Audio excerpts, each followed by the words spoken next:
My brother Tim believes that selling the family business will provide him with the opportunity to go on new adventures. A few $100,000 in his wallet may cover a year of mountain climbing in Colorado or surfing in Bali. He does not grasp it. He's not simply selling a firm. He's selling the price of his own future, which was earned by my effort and our father's entire life. The fragrance is the first thing you notice when you come inside Miller & Sons Construction. It's a drink I've known since I was a child, and the aroma is so deeply imprinted in my mind that it may be part of my DNA. It's the bright, clear perfume of newly cut pine, the biting tang of sawdust, and the heavy, metallic odor of machine oil. It has the aroma of honest work, of calloused hands and hard days. It smells like my father. The workshop itself isn't particularly attractive. It's a large, drafty old building on the outskirts of our small Ohio town. There are no sparkling glass, walled offices, or beautiful reception areas. Just a concrete floor covered in dust, stacks of lumber reaching for the high rafters, and the continuous, reassuring hum and boom of machinery that has served as my life's music. Miller & Sons is a legacy company, not a startup. It is sturdy, dependable, and built to last, much like the furniture and homes it manufactures. I was standing in front of a set of plans, scattered across my father's old drafting table. The paper was soft at the edges, with faded lines from years of rolling and unrolling. I stroked a dirty finger over an intricate joint detail. Dave, our head carpenter, hovered over me, his 60-year-old eyes straining. He had worked for my father before I was born. "Are you sure about this?" "Frank," he inquired, his voice a deep murmur. "A basic dovetail would be quicker. Get this cabinet finished a day sooner." I shook my head and tapped the blueprint. "No, Dave, that must be a mortise and tenon. It is more work, I understand, but that is how Dad did it. It is stronger. It will outlast both of us." Dave nodded with genuine reverence in his eyes. He did not argue. He understood I wasn't just talking about a joint and a piece of wood. I was discussing our philosophy. The Miller way. This is why people trusted us. That's why our teammates respected me. I was the anchor here, the one who stuck to the beliefs my father established. On the wall of my little, messy workplace, a faded family photograph hung slightly off-center. My father, a man with compassionate eyes and a grin that could make anyone feel at ease. My mother, with her arm linked with his, had a sweet and proud face. A younger myself, around 15, with an odd hardo and a bashful smile. Then there came Tim, a young kid with a toothy, cheeky smile, clutching Dad's leg. Looking at that image, you'd think we were the ideal American family, a strong unit founded on love and hard work. You'd be halfway right. The office door slammed open with a bang, causing me to jump. And there he was. My brother Tim. At 32, he appeared to have stepped out of a magazine ad for high-end casual attire. A designer shirt that probably cost more than my work boots, perfect jeans with no creases, and a venti ice cappuccino in his hand. He was a burst of glossy, out-of-place color in our world of earth tones and sawdust. "Hey, bro," he remarked, his tone light and breezy. "Are you still playing with your wooden blocks?" I faked a smile. The muscles in my face tensed. It was an old joke that had long since lost its appeal. "Hello, Tim. What are you doing here? I thought you were supposed to climb a mountain in Colorado this week." "Nah, that's next week," he answered, leaning against the doorframe, clearly bored. He took a long, loud sip of his coffee. "Listen, guy, I'm in a jam. This trip is turning out to be more expensive than expected. Gear, permits, you know how it goes." He paused, giving me that endearing, little brother expression that used to work on me every time. "Do you think you could spot me a few grand? Just to tide me over." A familiar heaviness settled deep throughout my bones. It was a weight I'd been carrying for years. I did not sigh, quarrel, or lecture him about responsibility. What was the point?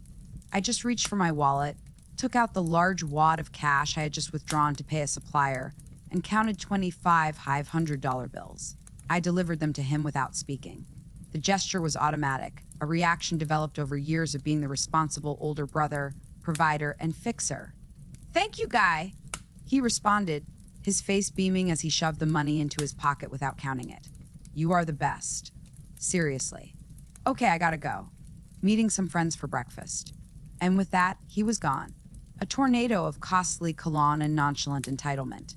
I stood there for a long time, staring at the empty doorway, the scent of his coffee lingering in the air, a strange aroma in my world of wood and steel.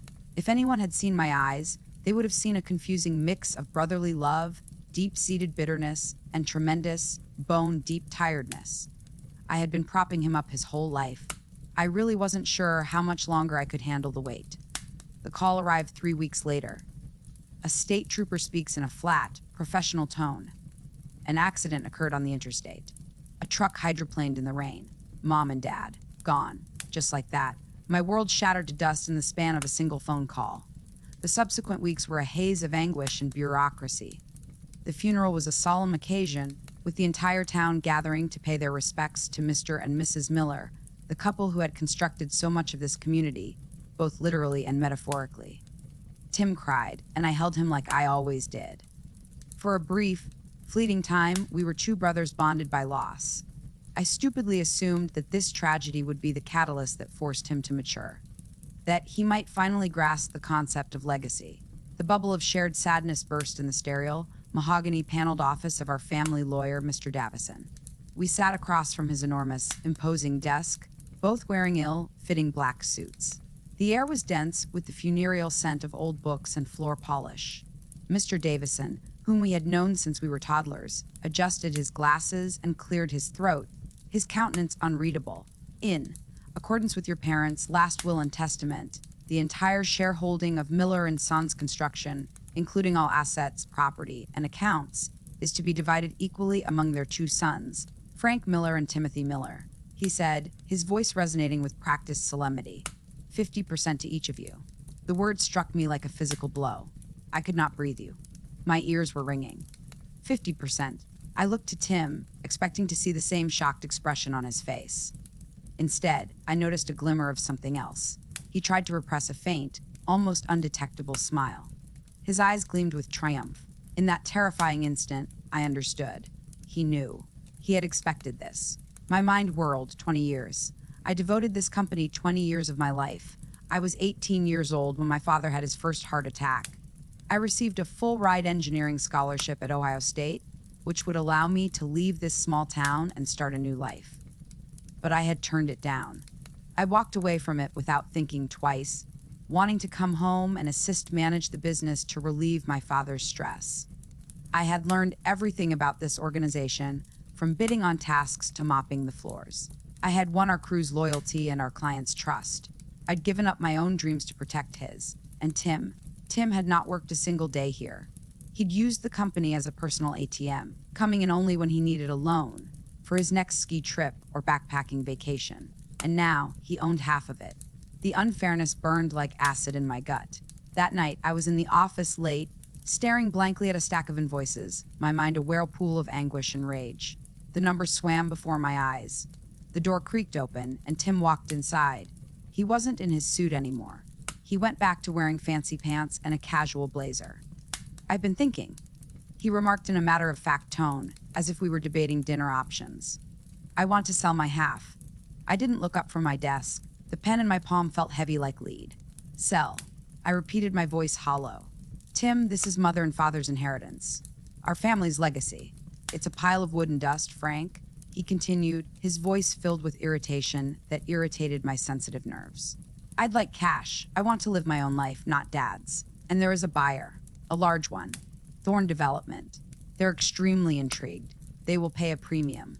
The name hit me like a cold splash. I leapt to my feet, the chair scratching fiercely against the floor. Thorn. My voice was a low growl. Marcus Thorn. The man who spent 15 years attempting to put Dad out of business. Dad believed this man to be his sworn enemy. "I'd rather burn this building down than sell it to him." The answer is no. Certainly not. Tim simply shrugged, a casual yet frustrating motion. His voice was frigid, devoid of feeling. "Suit yourself. However, keep in mind that I am now a 50% owner. I have rights." He went away, leaving me standing there, shivering with pure, powerful wrath that terrified me. It wasn't simply about business. It was about honor. It was about everything my father advocated for. And my own brother was eager to sell everything to our biggest adversary. The issue began subtly at first. A whisper here and a canceled meeting there. Then comes the big one. The contract for a new community center. It was a historic project for the town, one that my father had always wanted to build. We were the clear choice. Our bid was solid, and our reputation was impeccable. The contract was eventually given to Thorn Development at the very last minute. Their bid had come in just below ours, so incredibly, surgically exact that it defied chance. It was as if they had noticed our numbers. A horrible feeling began to develop in my stomach. I started digging. I spent my nights combing through company emails, computer logs, and phone data. It did not take long. The trail of betrayal was buried in the data, as apparent as a set of footprints in fresh snow. I traced emails from Tim's personal account to a private address that belonged to one of Marcus Thorne's vice presidents. They included our private bid documents, supplier pricing lists, and our whole business strategy for the upcoming fiscal year.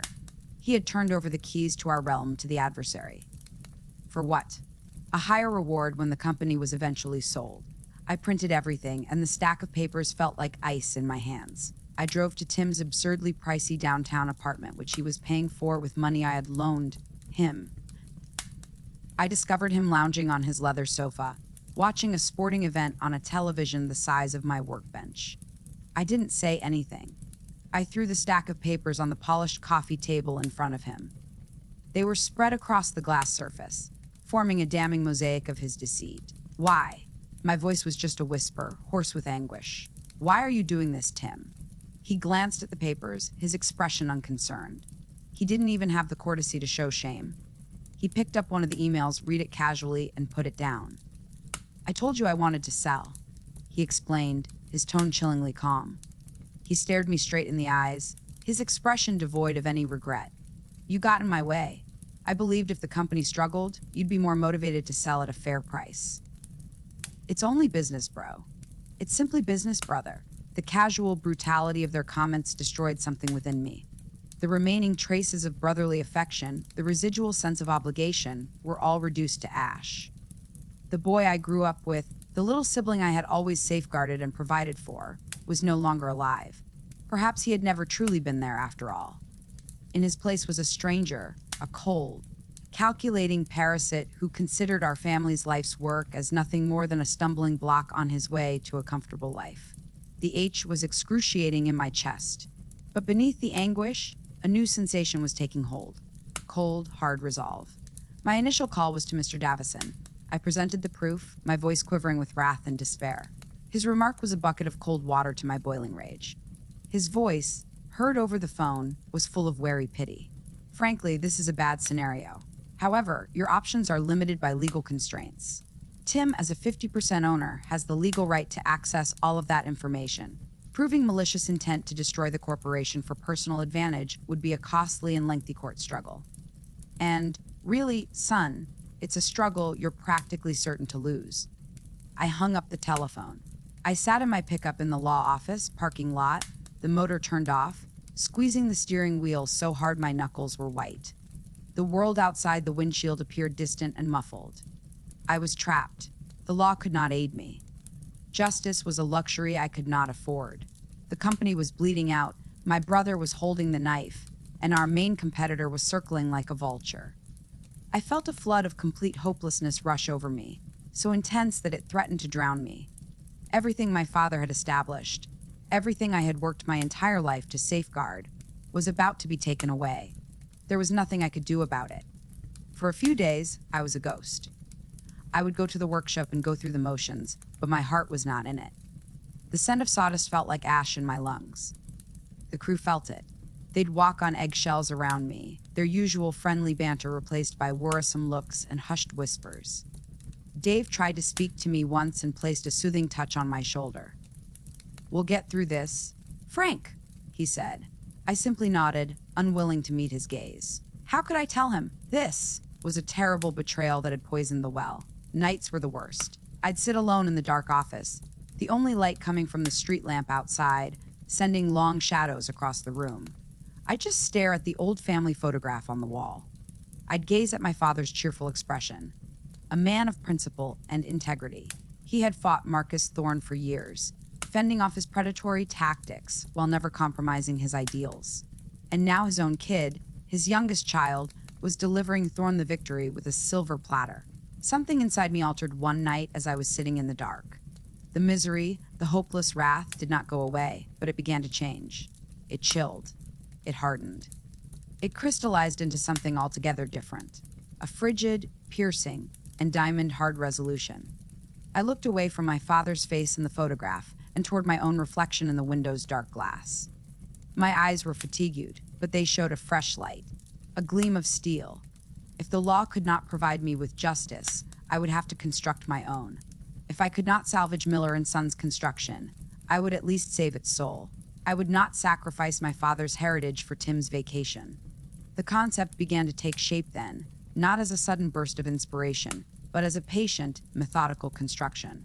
Piece by piece amid the calm darkness of my broken world. Tim's betrayal had a fatal fault that I could exploit his avarice and ignorance.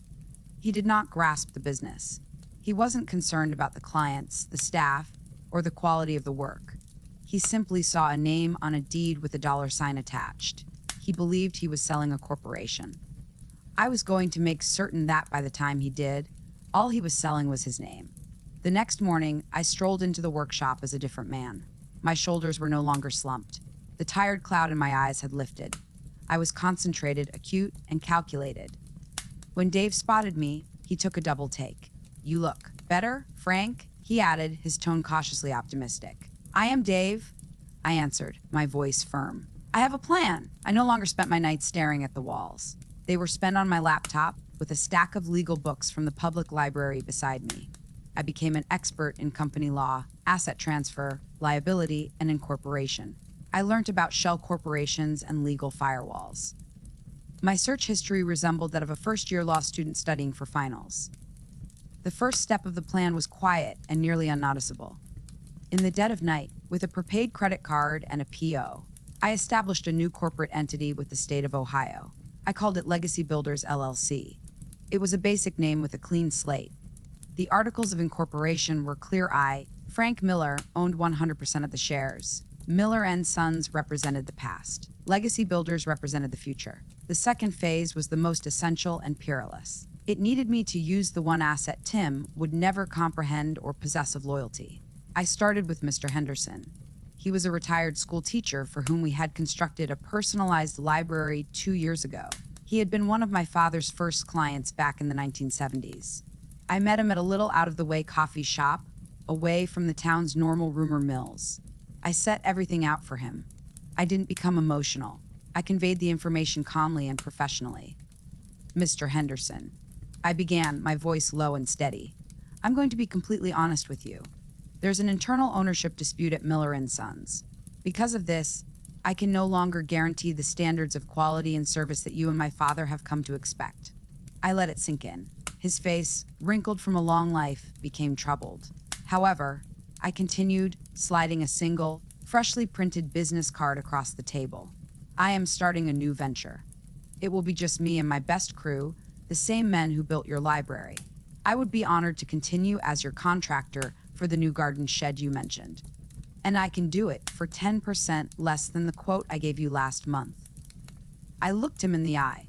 "The loyalty you had was to my father and to me, not to a company name that's about to be sold to Marcus Thorne." His eyes brightened at the mention of Thorne. He took up the card. "Legacy Builders," he announced aloud. He gazed at me before returning his attention to the card. A gradual smile appeared on his face. "Frank," he continued, his voice steely, "you tell me where to sign." I had the same talks one by one. With every long-term client and trustworthy supplier, I met them at quiet diners, vacant parking lots, and after hours at their own houses. The story was always the same.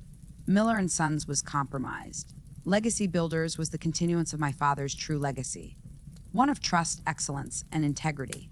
The response was astounding. Decades of my father's and my own goodwill were worth more than anything Thorne could provide. Every single one of them joined me. Their contracts with Miller and Sons were quietly and legally dissolved and redrafted under the name Legacy Builders. Then came the crew. I gathered the important guys. Dave, our lead electrician, and our master plumber. In the workshop after everyone else had gone home, I told them everything. The treachery. Thorne. The entire hideous disaster. I informed them that I couldn't guarantee their next paycheck under the Miller and Sons moniker. But I offered a different offer. I offered them work with Legacy Builders. Same wages, same benefits, but with one important difference: they'd be working for me rather than our enemy's corporate chop shop. Dave spoke for everyone. Frank, we don't work for a sign on a building. We work for you, just like we worked for your dad. You tell us where to show up Monday morning, and we'll be there. The most nerve-wracking occasion occurred one afternoon. I was at the office, printing the recently signed employment contracts for legacy builders. The printer was slowly printing pages when I heard Tim's sports vehicle turn into the gravel lot. For a brief moment, I was overcome with panic. I hastily grabbed the documents, my pulse pounding against my ribs, and stuffed them beneath the enormous, unrolled schematic for the community center project that we had lost. I smoothed out the blueprint just as Tim walked into the office. "Hey," he said, looking around. "It still smells like a hamster cage in here." He glanced at the blueprint I was pretending to study. "Are you still grieving over that community center job? You have to let it go, man. Business is business. Just reviewing our bid," I explained, my voice unusually calm, trying to see where we went wrong. "You went wrong by not selling when I told you to." He smirked. He got out his phone and began tapping away. "Anyway, I just came to get the old checkbook. I need to put down a deposit on a new snowboard." I watched him dig through the desk, my body tight, hoping he wouldn't check under the blueprint. He found the checkbook, tore out a check, and went without saying anything. I waited until the sound of his engine faded into the distance before exhaling the air I hadn't realized I was holding. I slumped into my chair, my hands trembling slightly. The parts were all in place. The trap was laid. Now all I needed to do was wait for the rat to take the bait. The moment arrived on a dismal Tuesday morning. I waited until I knew Tim would be feeling the pinch, a week after he requested another $5,000 for his trip preparations. I picked up the phone and rang his number. I let my voice sound broken and despondent, like a man at the end of his rope. "You win," I muttered, the words tasting like ash in my lips, despite being a lie. I can't keep this afloat anymore. The lost contracts, the suppliers getting nervous. It's over." I paused and sighed convincingly, tired. "Tell Thorne I'll sell. I'll sign whatever he wants." There was a moment of stillness on the other end of the telephone before I heard it. A triumphant and haughty chuckle. "See." Tim's tone was condescending. "I told you it was for the best. You were just being sentimental. This is a good thing, Frank. For both of us." "Yeah," I muttered. "A good thing." Monday morning, he stated, "All business now. 10 o'clock, Thorne's office. Don't be late. And Frank, try to look presentable." He hung up. I put down the phone and gave myself a faint, frigid smile. The fish was on the hook. It was time to reel him in. Monday morning was dismal and overcast, with the sky the color of wet concrete. It fit the mood well. Thorne Development's headquarters was everything our workplace was not, a monument of icy glass and shiny steel towering over downtown's smaller, older buildings. It was meant to intimidate, to represent strength and brutal efficiency. I entered the conference room at exactly 10 o'clock. It felt like going into another world. A tall, polished obsidian table mirrored the dark sky outside. Tim sat on one side, with a smug expression on his face. Marcus Thorne, a man in his late 50s with slicked-back gray hair and predatory shark eyes, stood behind him.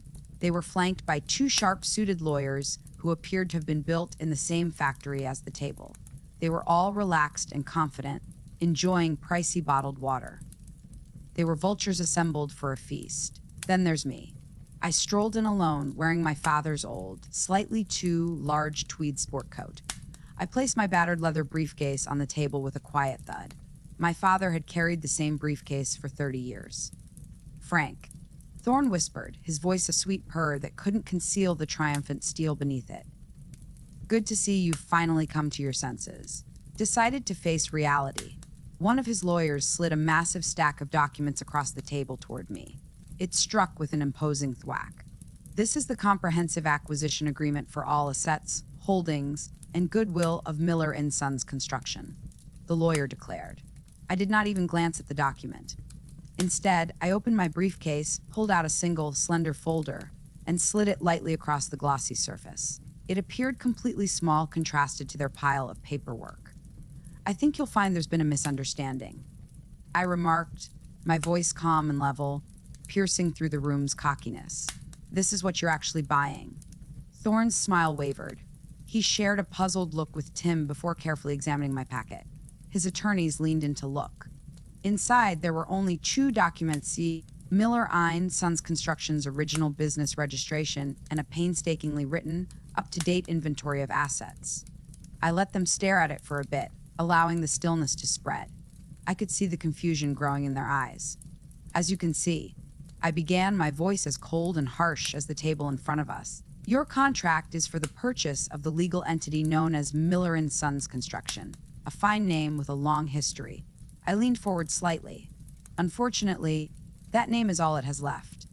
Tim and Thorne simply glanced at me, their brows wrinkled. The gears were turning but hadn't yet clicked into place. You see, for the past 3 weeks, while Tim was negotiating the sale of our family's legacy, I was busy building a new one. Every client contract, every equipment lease, every account with every single one of our suppliers. It has all been legally and formally transferred to my new company, Legacy Builders LLC. I waited and let the name hang in the air. Then I focused my sight on my brother.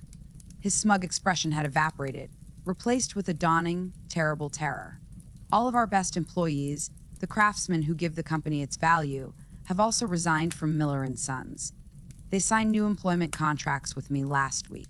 The company you are about to purchase, the one Thorne is paying millions for, is an empty shell. It has a name, a few pieces of fully depreciated, ancient machinery, and a mountain of outstanding debt, which means your 50% share in that company, Thorne, I said, focusing on the man's face. Then I locked eyes with Tim. His face had turned absolutely white, with color draining from it like a plug had been yanked. He eventually realized what I had done. I delivered the final blow, my voice lowering to a near whisper, yet each syllable was like a hammer strike. And Tim, that means your 50% share is also worth absolutely nothing. That was it. The moment. The wonderful, awful, and perfect moment of revelation. Tim's mouth expanded and closed like a fish, but no sound emerged. The smug confidence had vanished, replaced by sheer, unadulterated dread. Thorne slammed his fist against the table, the sound booming like a gunshot in the quiet room. He rounded on Tim, his face distorted in a furious expression. "You're fool!" he exclaimed, spittle pouring from his lips. "You lied to me! You told me this company was worth something!" I rose up and carefully buttoned my father's old sport coat. It suddenly felt as if it fit perfectly. "Oh, he wasn't wrong," I murmured, staring down at the ruins of their agreement. The company was worth something. I was worth something, and I am not for sale. I took my briefcase. "Good luck with your acquisition, gentlemen." I turned away and walked out of the glass and steel cage, leaving my brother to be devoured by the shark he had so excitedly welcomed into our lives. I did not glance back. The first several weeks were a blur of activity. We moved to a smaller, more basic workshop on the opposite side of town. It wasn't as huge as the last location, but it was ours. It was clean, efficient, and brimming with the excitement of a fresh start. The only items I brought from my previous office were my father's drafting table and a faded family photograph. One afternoon, while putting together the old desk, I discovered a drawer that had been stuck for as long as I could remember. I had never bothered to force it open. Now, motivated by a renewed feeling of purpose, I got a little crowbar and slowly pried it loose. A single yellowed envelope lay within, covered in a fine film of dust. It simply stated, in my father's familiar, steady handwriting, "For Frank." My hands trembled slightly when I opened it. The inside had a single handwritten page. As I read the lines, I could hear his voice as clearly as if he were standing next to me. "Frank, my son, if you're reading this, it's likely that Tim has revealed his true colors. I am deeply sorry for the strain this will take on you, son. I've always knew Tim lacked the passion for this profession that you have. I noticed his nature a long time ago. I need you to understand why I wrote the will as I did. Leaving everything 50 was not a punishment for you. It was a gift. It was a legal and moral excuse for you to finally do what I know you've never done. Let go of your brother's weight. Stop carrying him. I was providing you a cause to create something for yourself, free of any obligations to him. Miller & Sons was my legacy, Frank. But what about your future? That is your legacy. Now go create it. I have always been really proud of you." A single tear trailed down my cheek, but I smiled for the first time in months. A genuine smile. It was a relieved man's smile. The weight of duty, Blame and resentment just lifted, carried away the winds of my father's parting words. He had not trapped me. He'd set me free.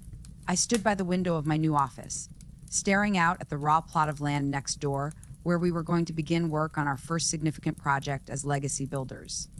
The sun was rising, sending a warm, golden light across everything. They say that revenge is best served cold. But this was not vengeance. Not really. It was a reclaiming. It was justice. My brother believed he was selling a company with significant assets and history. He essentially sold his own birthright and inheritance. In doing so, he provided me something I never knew I needed. He finally set me entirely and really free.